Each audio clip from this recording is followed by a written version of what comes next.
Hi there everyone, my name is Tyler. Here with me today are Chris, Derek, Adam, Lucas, Kyle, and Isaac, and we're here today to tell you about Freedm backpacks. So just a brief agenda of what we're going to cover throughout our presentation. We're going to start with a product description and its design, get into some analysis including our PEST, SWOT, and competitive, look at the target markets and the profiles that we found will fit our consumers, get into the marketing program, our organizational layout, and then finally we'll end with some operations and our finance. Freedm is an online service in which a consumer can custom design a bag and have it shipped to their door. Freedom's website contains an intuitive process which allows a consumer to choose from templates of standard bags. So basically, a consumer is going to be able to log on to the website and there'll be a home page, and from there they'll be able to find the build page, and from there they'll start the process. So the process then allows for consumers to choose many design and functional features of the bag. And then once the design process is completed, the consumer can order their backpack home. The design process will operate in the build and price model. At each step of the process, the consumer's choice of design or feature will be an added cost, which will be visibly priced. This process will be intuitively designed, so the choice of designs and features will not conflict with each other. Each step in the process will bring the consumer one step closer to designing their ideal bag. So for example, in the first step, the user will be able to choose their base template. From there, in the next step, the user will choose straps that they want to add to the bag. These straps can be wide or narrow based on the user's preference. The next step will be adding between 1 to 4 compartments.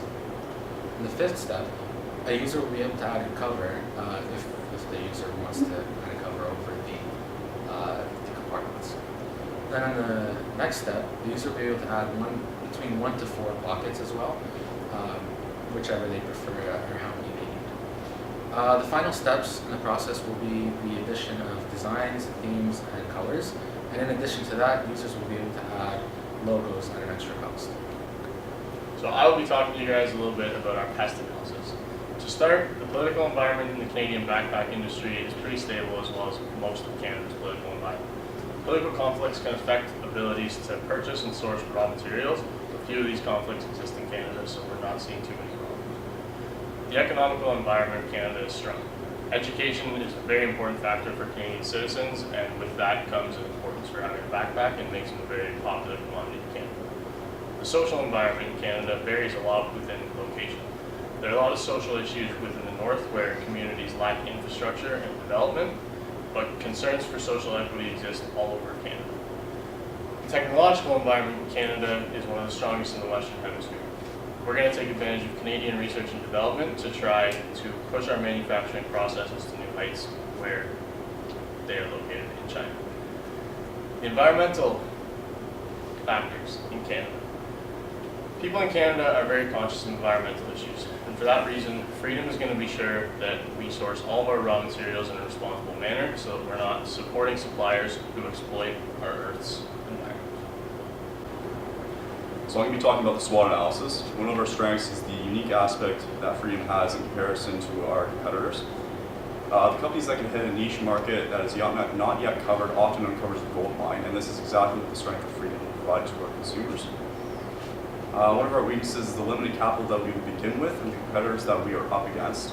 So it's going to be difficult to have the required capital in order to get our marketing and our machinery rolling.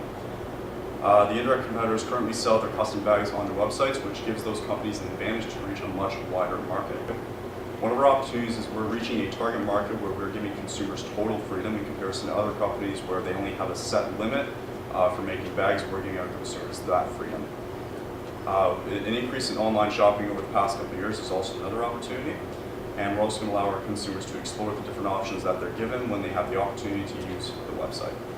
One of our threats is the recent rise in sustainability and ethical purchasing. It has been a constant increase over the past couple of decades, and the individuals are consistently becoming more aware of the offshore activities of companies, and another threat will also be a lack of quality assurance.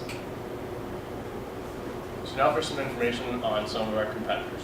We have primary and secondary competitors, and the way that we've separated these two is by saying our primary competitors are those businesses that are offering customization on backpacks and selling them to the public through e-commerce platforms. So the 4 websites operating in Canada that we chose to be our main primary competitors are Promotique by Vistaprint, tshirtelephant.com, 4imprint.ca, and customink.com. Our secondary competitors are mainly made up of the manufacturers who provide bags to our primary competitors, and these are made up of Herschel Supply Co., Nike, Adidas, Under Armour, JanSport, and many more that have large market shares in the backpack industry in Canada. So now we're going to talk a little bit about our target markets and which ones we've chosen to target mainly. So we have 5 different profiles for our potential target markets. We have the Active Adam, we have Gym Rat Ryan, we have Back to School Sally, Lifestyle Louise, and Traveling Terry.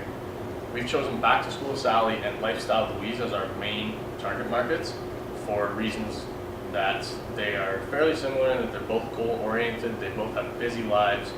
To give you a little bit more information on each, the Back to School Sally is obviously a student, probably from the ages of 14 to about 30 years old, and Lifestyle Louise are mainly working professionals that are looking for organization in their backpack or traveling bag.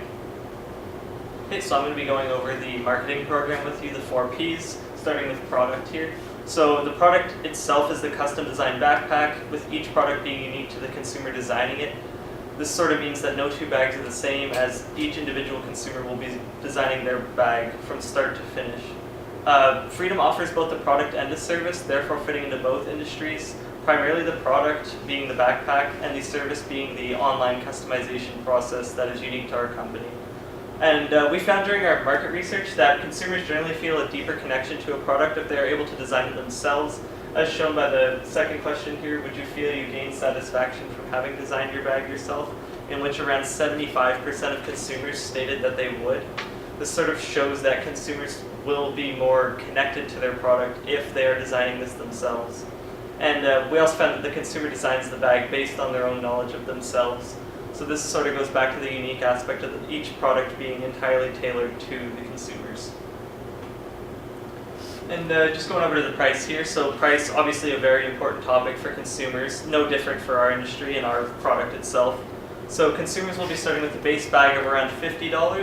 They're going to have to reach a minimum $80 subtotal as well before tax in order to complete the ordering of their backpack. This is to ensure that it makes it worthwhile for our company to be able to complete the order of the backpack, as we do have to ship from overseas in China as it's being manufactured there, and sort of allows for us to turn a decent profit in the end. So pricing incentives, discounts will be offered, especially earlier on, in order to attract consumer interest in the product. Discounts such as 20-30% off on your first backpack purchase will sort of entice consumers to be more willing to purchase our product. And with no set price for a single product, it's hard to single out the exact cost of a bag from Freedm, but with the $80 subtotal base, you're looking at a bag anywhere from $80 upwards of $150 plus, depending on how in-depth the consumer wants to go with their customization. Okay, so for the place is one of the unique aspects of Freedm that sort of set them apart from the competition. Since the customization process is done solely online, with the website being the only place that a consumer can purchase a backpack from Freedm, that sort of sets us apart from the other backpack companies that generally sell through retail stores, either their own or third party. We sell directly from our company, which sort of sets us apart, as it's the only place that you can purchase a backpack from Freedm. And this allows us to have direct numbers on orders and shipping, which helps simplifying record keeping for the company itself. And obviously, looking at place, driving consumers onto the site is highly important, as 100% of sales are done online. So this is going to be a big focus of Freedm, especially during the promotion stage, as I will mention next. And ensuring shipping time, lastly, from overseas is key, as consumers will not want to wait more than 3 weeks based off of market research for their bag from the day of order in China to when they receive it in Canada. And lastly, for the promotion, we need to ensure that regular traffic onto the site, as stated earlier, since that is the sole marketplace for the Freedm product service itself. Social media marketing, looking at the actual promotion itself, will be the primary marketing strategy for Freedm. So this allows for ease of access. Consumers should not have to go out of their way in order to find out about Freedm. The knowledge should come to them. So maybe while they're browsing Instagram, Facebook, Twitter, things like that, Freedom's ads will pop up, such as the one shown here, looking at the website with a 30% sale, opening sale. on all backpacks. So this should just show up on their Instagram or social media feed, allowing for them to find out about the company this way and hopefully driving them onto the site. And promotions pushing the unique aspect of the company will also be seen in the future, sort of talking about the customization aspect and the consumer's product aspect. I'm going to talk about the organizational structure of Freedom. Our CEO is Lucas. I am the Human Resource Manager. Derek is the VP of Finance. Tyler's the VP of Sales. Adam's the VP of Marketing. Kyle's the VP of Product Development. And Chris is the VP of Operations. So, as you can see, this is a long-term view of the organizational chart. As soon as we start up, we will not be implementing all these jobs at once. The most important job will be website engineer, which will report to Kyle, and I'll discuss that on the next slide. So the job requirements for each of these positions. The CEO will oversee the major financial, operational, and technical decisions of the company. VP of Operations will ensure general operations are orderly and running smoothly. The VP of Product Development will ensure that the new products fit Freedom's business plan and that the customers are satisfied with those products. The website engineer will maintain the website and its experience for customers. The VP of Marketing will run the promotional campaigns, including the social media marketing. The VP of Sales will be in charge of keeping sales records and ensuring proper sales figures. The VP of Finance is in charge of creating and verifying financial statements. And the Human Resource Manager will hire and manage employee wellness at Freedom. Organizational management. So the start phase, our objective will be to give customers the freedom to design their own backpacks. So our focus will be the website development. This is very important for us. So it will be the way we reach the consumer and how they get to choose their design. Our marketing at the start will be very budget-based, social media campaigns through Instagram and Facebook, and our operations goal will be to decrease the delivery time over to a more sustainable period. Our growth phase, our objective will be to increase sales as fast as possible. So our focus will be customer satisfaction. Are they satisfied with the products we offer and how they get to design those products? Our marketing will be more mainstream advertising campaign focused so we can reach a larger audience. And our financial department will ensure that we are sustainable and have a solid growth rate. Our management and leadership philosophy. So our structure is designed to have a clear chain of command. Our leaders must be able to provide knowledge and motivation to our employees, and our employees must see their bosses as partners, not just the authority figure. We will implement Ray Dalio's theory of the idea of meritocracy. This theory is that the people with the best ideas will rise to the top of the company and will be rewarded for their efforts. This will create a culture of progress and allowing people to be the designer of their own destiny at our company. And we must instill our leadership team with Jocko Willink's mantra of extreme ownership, where this includes that there is no bad teams, only bad leaders. So our leaders must ensure our teams are on task and feel that they are responsible to the leaders. Taking a look now at our operations. As mentioned earlier, we're going to be outsourcing our product to China for manufacturing. Looking at the chart to your left, you'll see our raw materials and their prices. So the lower tier, in terms of the customization, will be mostly made out of nylon. And then there's also different materials, including synthetic suede, so leather, at a higher price point as well. So our lower end for the backpack, in terms of the cost of just materials, is about $10.10. This is Canadian. And then the high end will be at about $23.25 Canadian.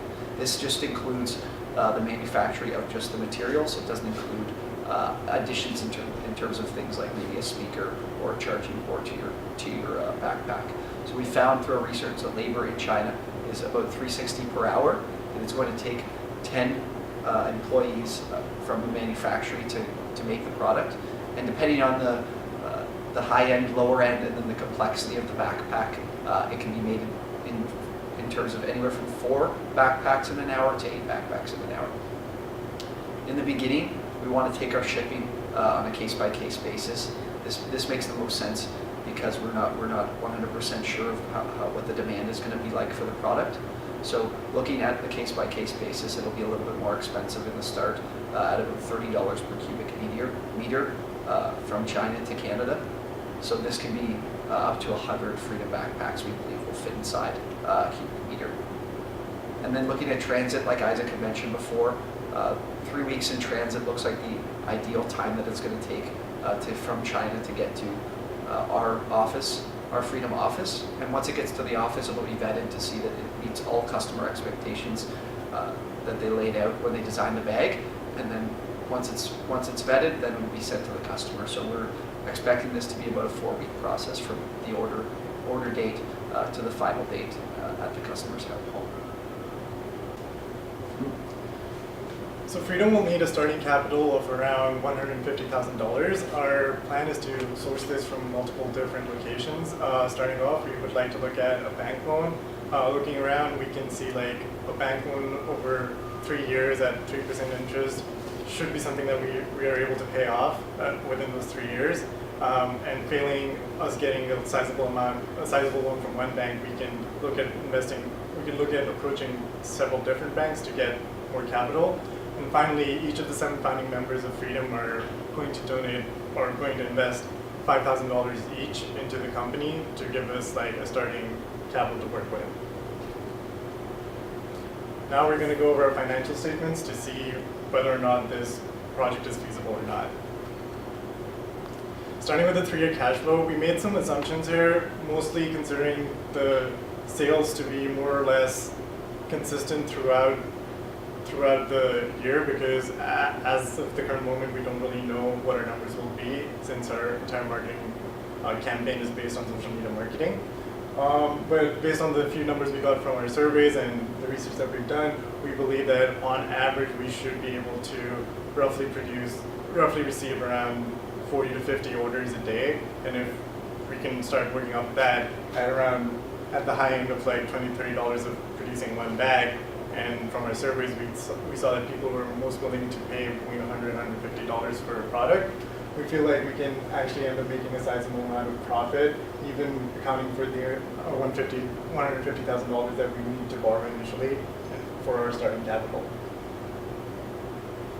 And coming to the income statement, as you can see, throughout the first 2 years, we're making our expenses start dying down after the first year, because once we're set up and everything, the entire process is, we don't need that much investment or capital in any storage facility or any retailing, because everything is going to be manufactured and shipped directly to the consumer. So we do streamline that process a lot. And as such, initially the investment is kind of sizable, but as Freedom moves along in its business plan, it should start making decent profit.